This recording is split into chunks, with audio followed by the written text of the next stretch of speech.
God bless Highlight, Bryan. God bless Highlight, Nate. Neutral Nate. Season 6 has started, folks, ladies and gentlemen, and it's off to.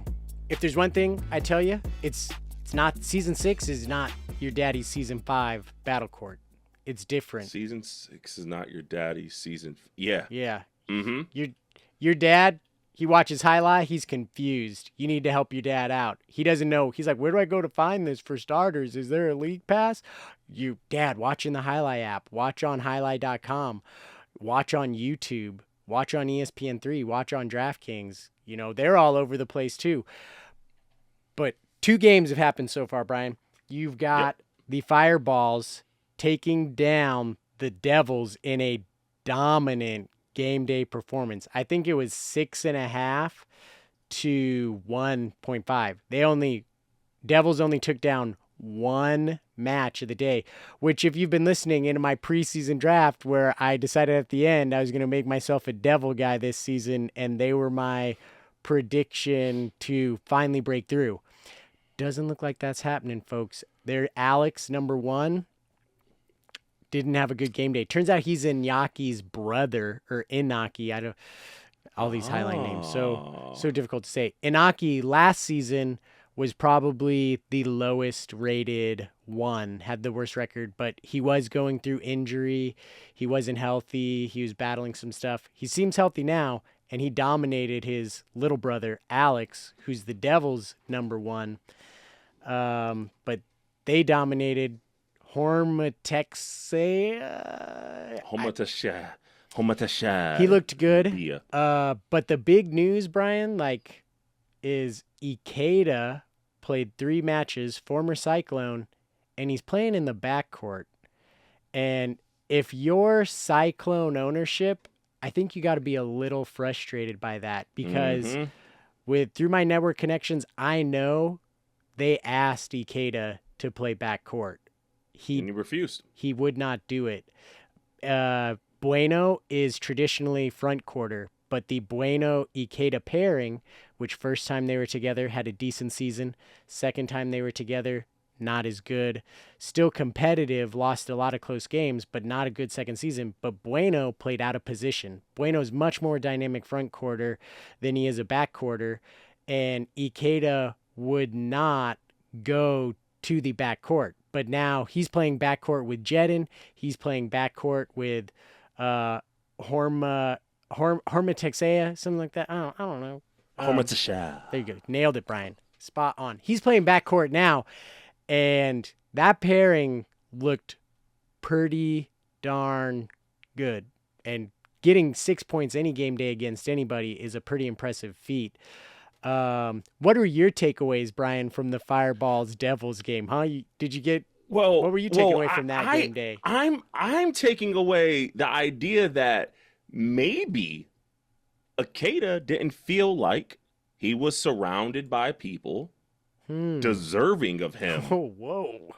Playing out of position, or maybe the opposite. Maybe he learned over how last season went. He learned, listen, I got to put my ego aside. He's got a big ego. Maybe he learned if I'm willing to buy into the team philosophy and what the team needs, then I can have the success and so can my team. So I would like to know about what's going on. You contact the people that you know throughout the industry, throughout that fronton, and you figure out what was the exact switch there, because I'm all for growth. But at the same time, hey, you only lead as far as you're willing to be led. And if you feel like maybe management, or if you feel like your team doesn't have the best intentions for you, maybe you don't want to go out there and play through an injury or play out of position to make yourself look bad.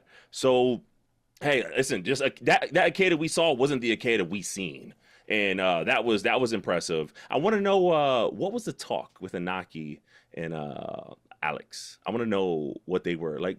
How does that back? Like, there was a little trash talk back and forth. Inaki letting his little brother know, like, you're still my little brother, right? That's what. Yeah.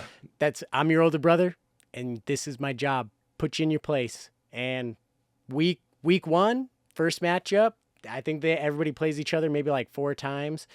He definitely put Alex in his place. And if the Devils want to have a good season and return to the playoffs and hold up my prediction, which I'm already like, I don't know if I want to keep this prediction anymore. Alex has got to step it up. Otherwise, it ain't happening.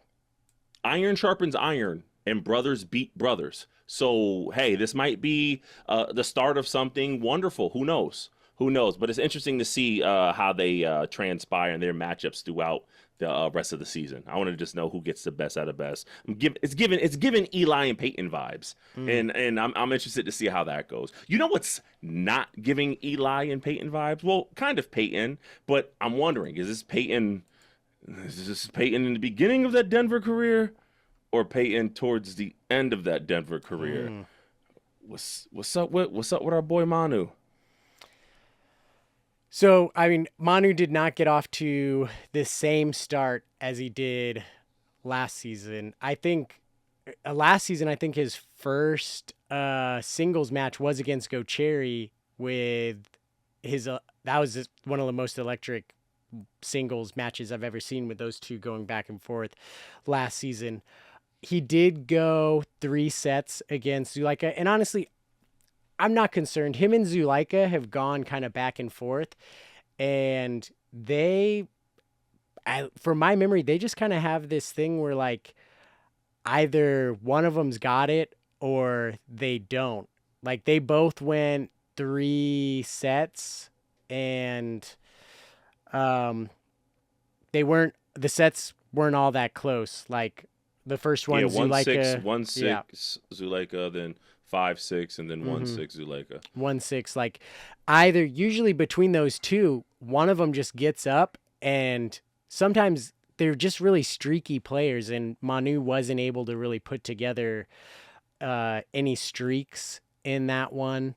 So we'll see. I'm still gonna hold off because I trust Manu. He's been around a lot, and yeah, he's earned it. If anyone on that fronton has earned trust and some grace, it's that Big M. And we're still, despite, here's the thing: if you're a part of Clone Cartel or the Cyclone Army, whoosh whoosh, you got Rock doing that after a new whoosh whoosh, make that Impressive. a thing.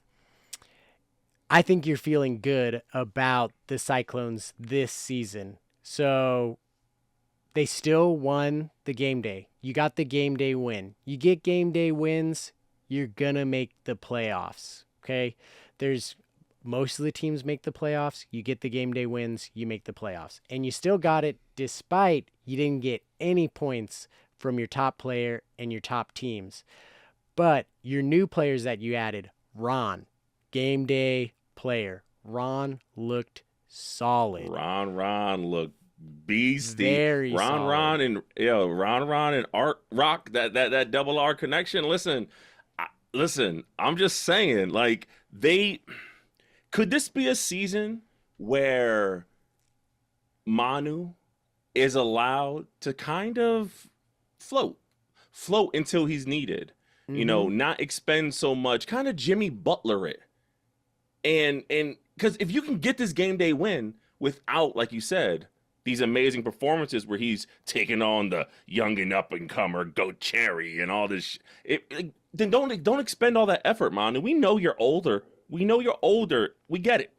We're older too. Equivalent fractions are harder than they used to be when you're at this old age. We understand, but allowing him to kind of coast, kind of show up in spots when he's needed, and let these young boys kind of be like, hey, I'm here, and I can swoosh, swoosh with the best of them. Whoosh, whoosh. Isn't that kind of, I'm not saying, because we know what works with championships, had them, but I like the new approach if this is indeed the approach that's being taken. Obviously, I know Manu wish he can go out there and win every damn point, but nonetheless, at some point, it's kind of interesting to see the game plan, to see if it's actually intentional or not. So I just see, we need a bigger sample size.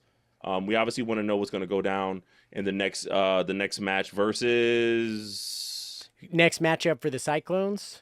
Yeah. Cyclones play the Devils next on a Friday matchup. September Ooh. 13th is the next one. So if you're licking your chops there, right? Because you're going up against a team that they got dominated game day. You're hoping, can we stack another game day dub, and can the Cyclones get a lot of points and do what the Fireballs did?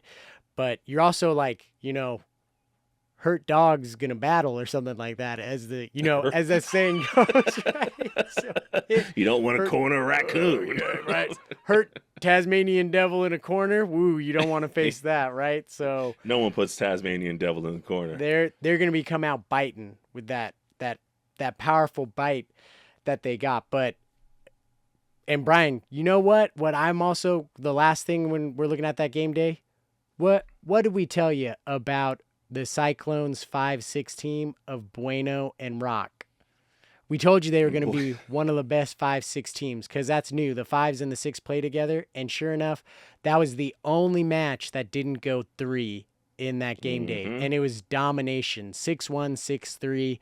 We told you, look out for Bueno and Rock. These are two of the best 5s and 6. They're paired together. They should dominate, and I don't know. Usually your higher seeded teams play more, so they might not play as much as our 1 seed, which they didn't get the points. But again, it was a 3-set match. One thing that, again, you're concerned about as the Cyclones is last season, we played a lot of 3-set matches. We couldn't close out matches. 5 3-set matches this game day, and we lost 3 of them and won 2 of them. We got to find ways to win in 2 or close out and win those 3-set ones. I keep saying but we might not. We still got to decide if we're gonna how we're feeling about that. But anyway, and for those who don't understand the significance of what he's saying, maybe first time highlight listeners and watchers, basically that's the equivalent of playing a 10-7 snow game in December in football. Great and then analogy. Losing. Yeah. And then losing. Like, if you're going to be drawn into these long, arduous, just hitting your head against the wall battles, you want to at least win them. And we know once you get these 3-set matches, these arms go. The focus goes. And you don't want to dip into the tanks earlier than you need to so early in the season. But before we get off this, though, what is your thoughts on Ferranda? What did you see there? What didn't you see? What do you wish to see? Thoughts? So Benny's been a pretty consistent Division III player. He's solidified himself as he's a solid, calm, cool, collected number 3. And you look at that, another 3-set match, 6-2 off to a really bad start, but then Ferranda pushed 6-3, he won it, and a 6-4 finish in the final one. Like, Ferranda has yet to win a singles match in Battle Court. He has not won a singles match. So we're still waiting for that. We're going to, if the Cyclones want to make it back to the championship, we're going to need Ferranda to start winning some of those. I think you like the fight there, that after 6-2, he didn't fold it up. He pushed, and you're hoping that he can have a better record than he did last season. Last year. Or last season, yeah. So it is concerning because, again, both Ferranda and Manu, those are older players. Just like you're saying, you go 3 sets, that's our number 1 team. That's a disadvantage for us when that team is going 3 sets, because we've got some older legs out there on the court. I keep saying we. They're gonna have some. What? Well, no. I'm still. We're covering the game of highlight, folks. The Cyclones covering the game of highlight. The Cyclones, Manu is going to anchor any team, but they're both older. That's a disadvantage going 3 sets for that team. It's going to make it harder. They're going to be gassed on those older legs. It's just science, all right?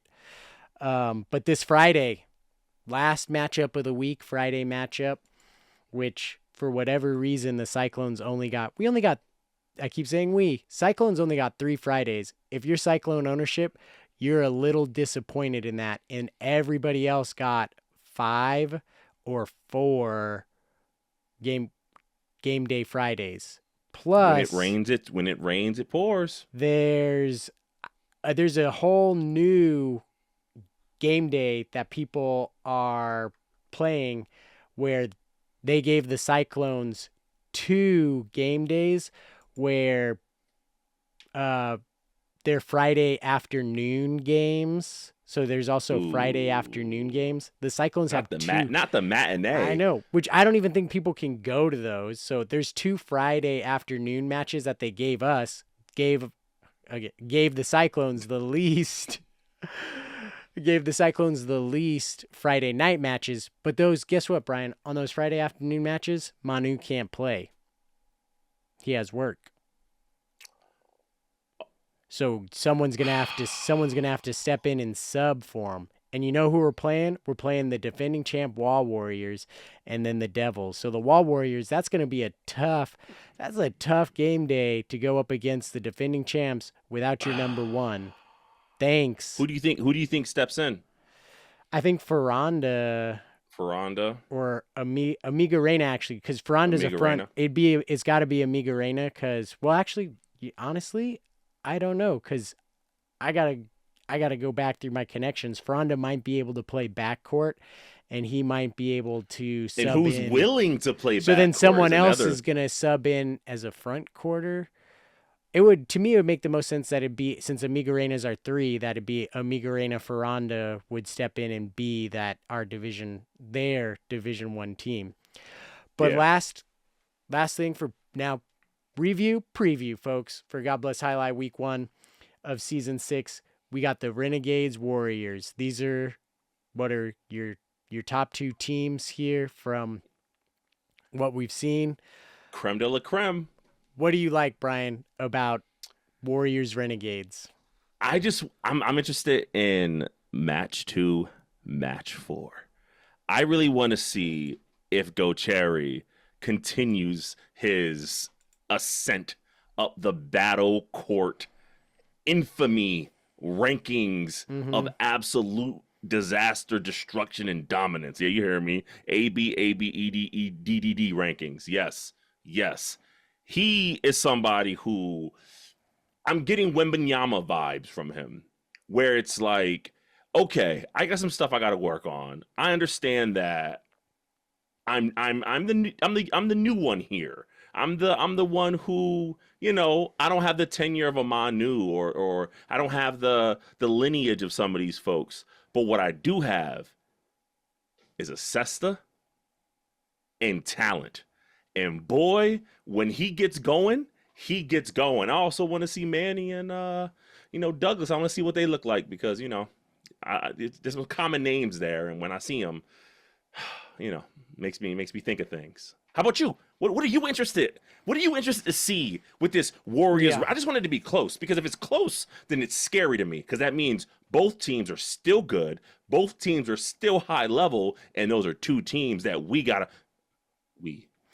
Brian, the rest of the league would have to defeat. I'm looking forward to seeing that Goanaga Arats versus Nicholas and Julian. Nicholas and Julian, I think, if I'm remembering correctly, was a solid team last year. One of the top, if not the top, Division 3 teams last season, if memory serves me correct. And then same thing as you, I'm looking to see what can Gocherry do. I do know it was like, I can't think of the name, like, they just had like a world highlight thing where Gocherry and Arats were partners and got upset by Jairo and former Cyclone Lopez in the finals they pair them by country, and it was Basque versus Basque in the finals, and Jairo and Lopez came up with the upset. So maybe Gocherry isn't going to fix his season 5 woes because if the Renegades want to make it back, Gocherry's got to be elite. That's what drives that team. And for the Warriors, it's, they got Manny, solid vet Manny. I think how far can Manny carry him with his grit, his determination, his knowledge of the court, playing the angles, bending his back on the rebotes. How far can Manny take this team on his back? And can Douglas, as the number one, support Manny and give Manny what he needs is what I'm interested in seeing. That's what I'm looking for. And I'm excited as this season's getting underway and seeing how it's going to shape out. This isn't your season 5, Bryan. Listen, you know what they say. What do they say, Bryan? They say keep your cestas tight and Keep your cestas tight. Your Keep pelotas your even pelotas tighter. Bingo. Flying Don't hard. don't back a devil into the corner because it might get bitten. And when it rains, it pours, baby. Whoosh, whoosh. God Whoosh, bless whoosh. Highlight. Wrong. You got it. God bless Highlight. Well said, Bryan.